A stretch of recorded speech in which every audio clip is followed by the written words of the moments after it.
Dear friends and investors, welcome to our monthly video and communication on investments and markets. And what a quarter and a month it has been.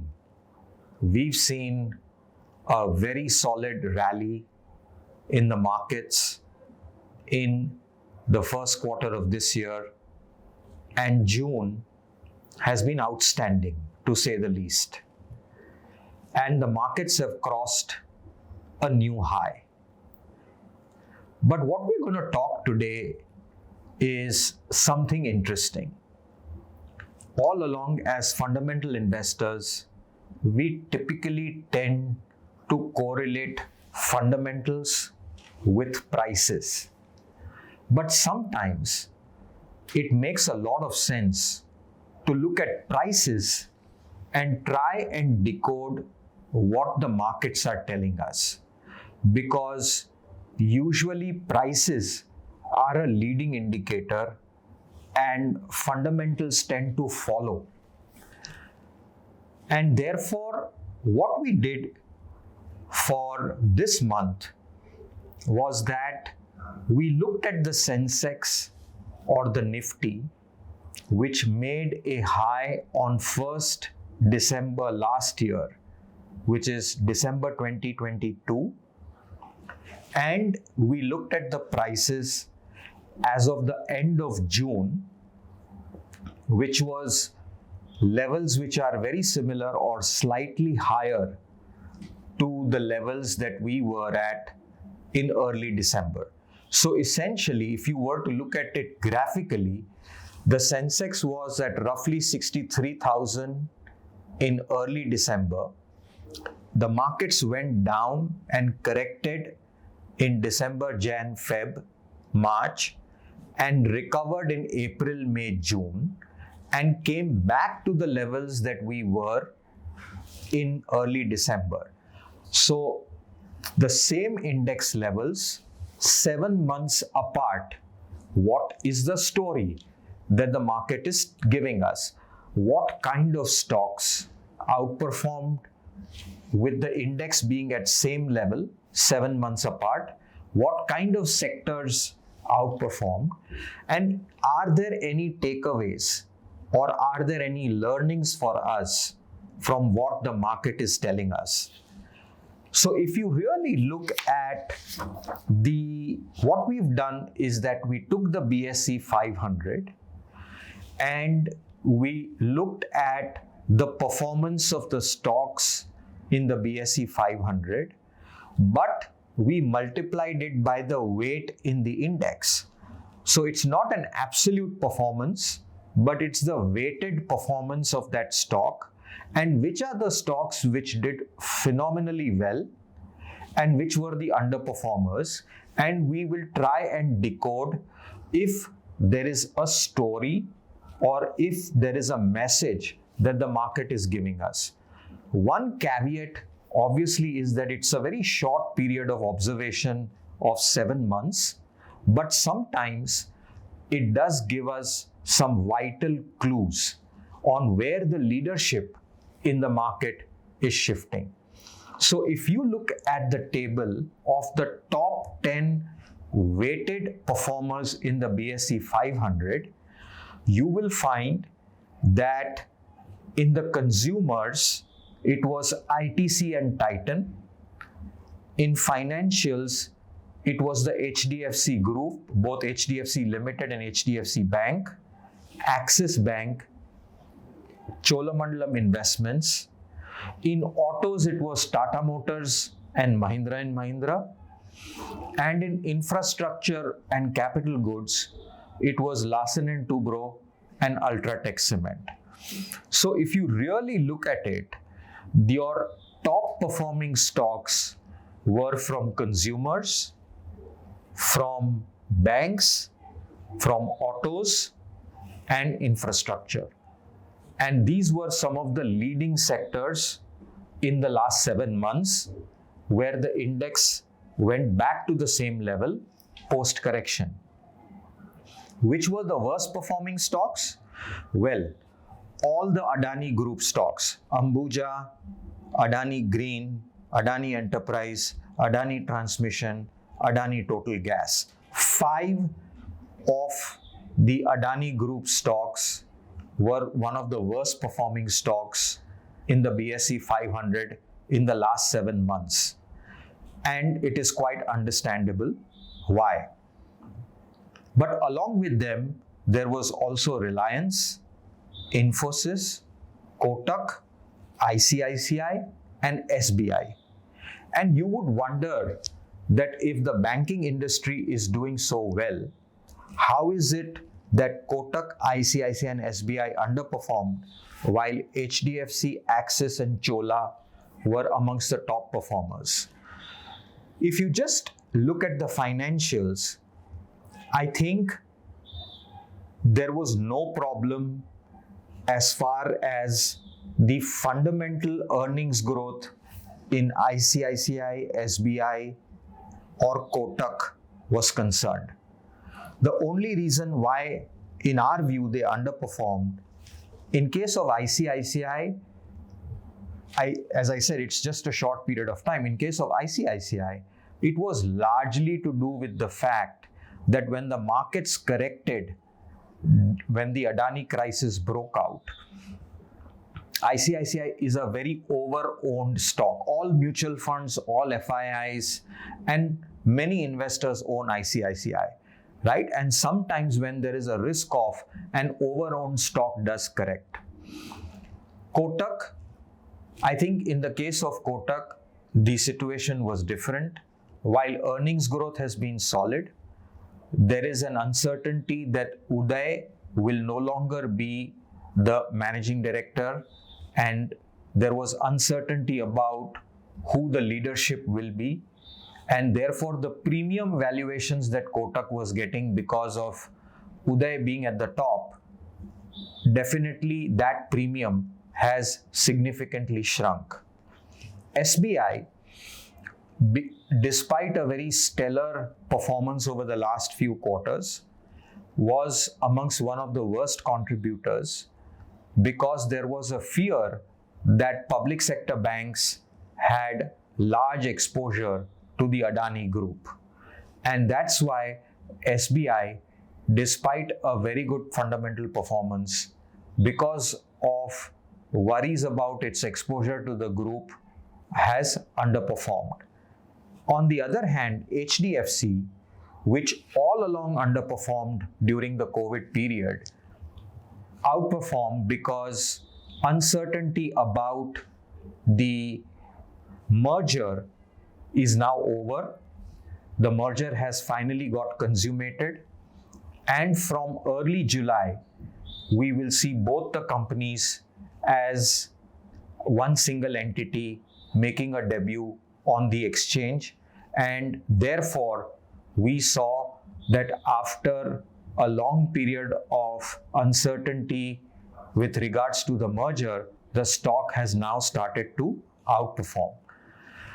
Axis, I think, was under-owned and was trading at a substantial discount in terms of valuations.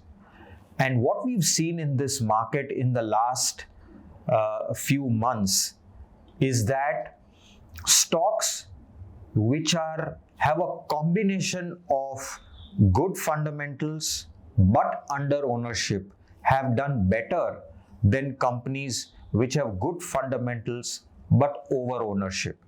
And that explains why ITC is also one of the best performing stocks in the FMCG sector, because you had a combination of under ownership and good fundamentals.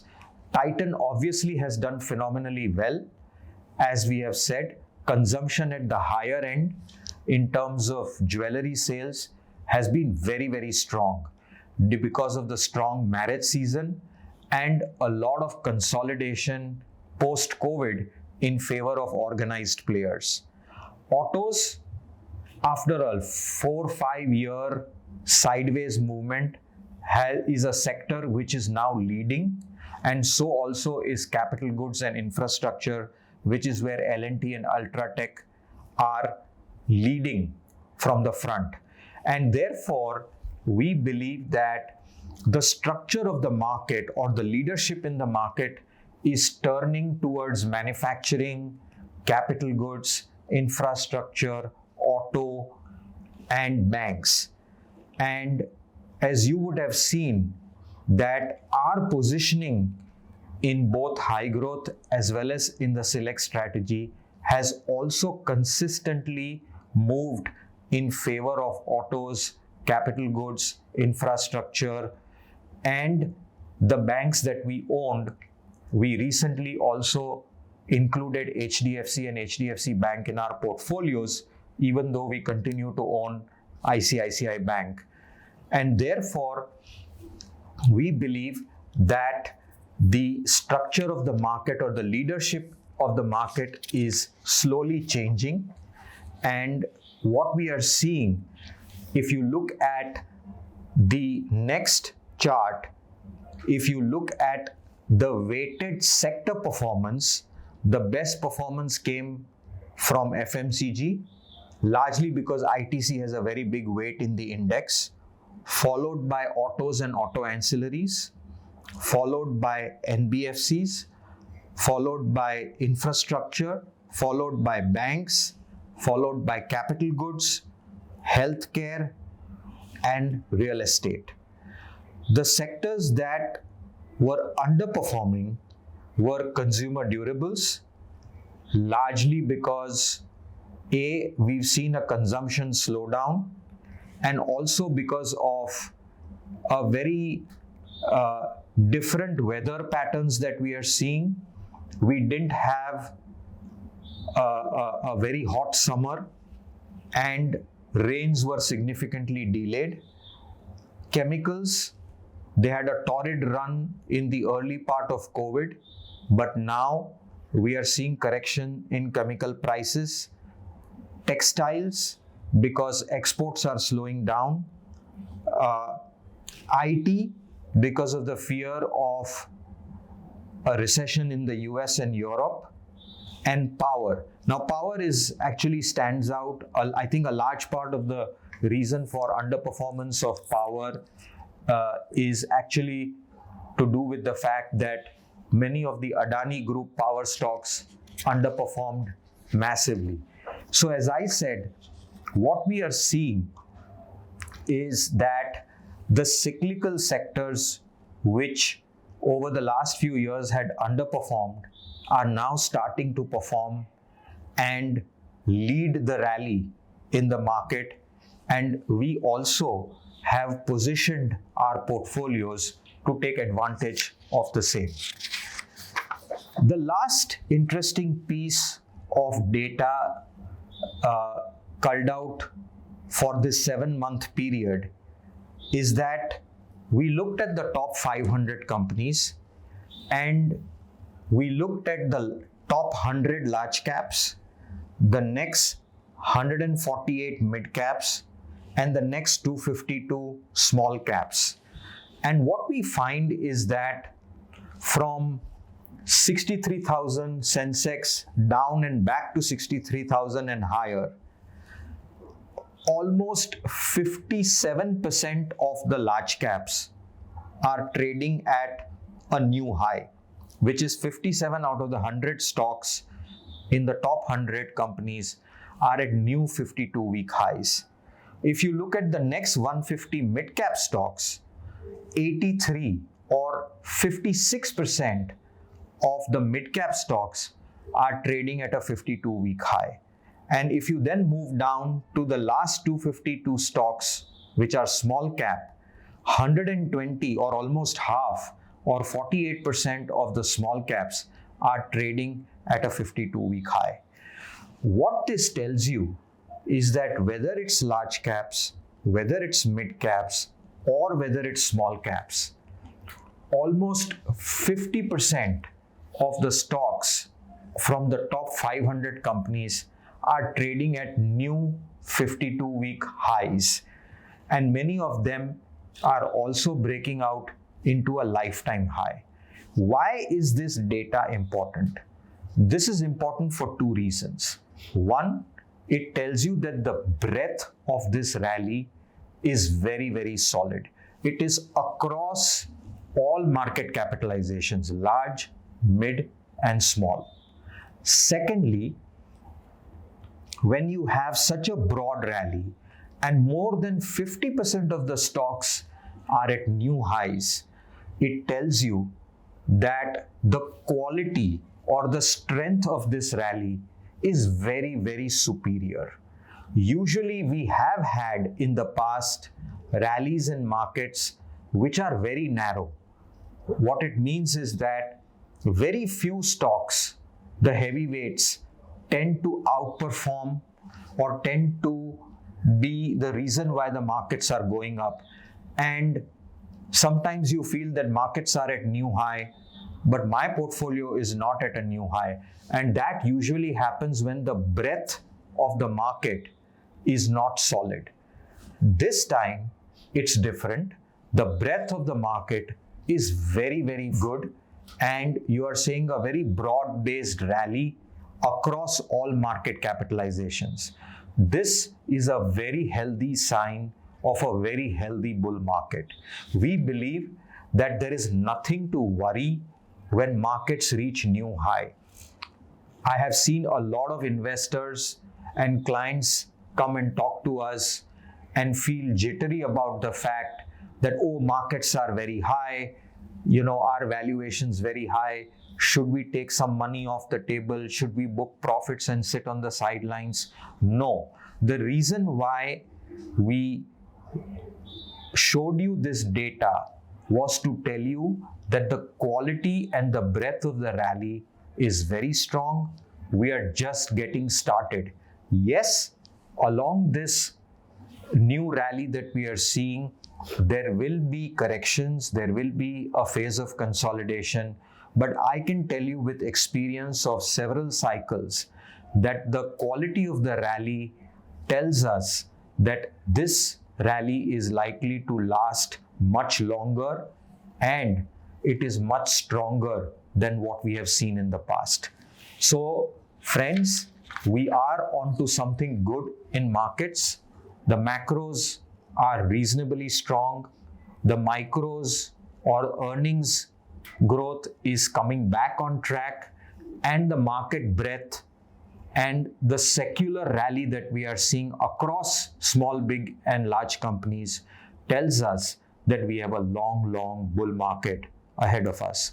With that, thank you until we see you next month. Bye-bye.